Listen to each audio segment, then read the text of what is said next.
শ্রাবণ মাসের লাস্ট সোমবারের বার করে আমাদেরকে এই এক হাঁটু জল পেরিয়ে যে বাবার মাথায় জল ঢালতে যেতে হবে, এটা আগে কখনো ভাবতে পারিনি। তো চলো ভিডিওটা প্রথম থেকে শুরু করা যাক। তো সকাল সকাল স্নান ধান করে আমরা রেডি হয়ে গেছি বাবার মাথায় জল ঢালতে যাওয়ার উদ্দেশ্যে। এদিকে পুজোর কিছু জিনিস কেনার ছিল, সেইগুলোই বড়মা এখন দোকানে কিনে নিচ্ছিল। আর মালাটাও পরা হয়নি, সেই জন্য এখন পরে নিচ্ছি।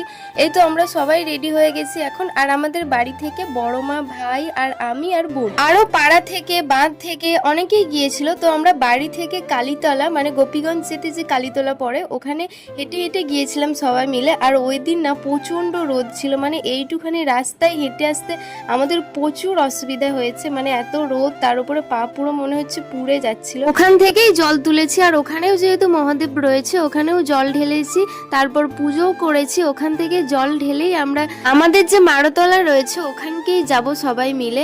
জানি ভিডিওটা পোস্ট করতে আমি খুবই দেরি করে ফেলেছি, কারণ জল ঢেলে আসার পর দিন থেকেই আমার প্রচুর শরীর খারাপ হয়ে গিয়েছিল।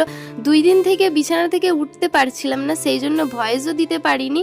আর ওই মারতলা যাওয়ার পথে এক এক জায়গায় জল ছিল, আবার এক এক জায়গায় শুকনো ছিল। তোমরা একটু ভিডিওটা খেয়াল করলেই বুঝতে পারবে। কিছুদিন আগে যেহেতু প্রচুর বৃষ্টি হয়েছিল, সেই জলই বেড়ে গিয়েছে, এখনো পর্যন্ত কমেনি। সেই জন্য রাস্তায় এখনো পর্যন্ত এত জল।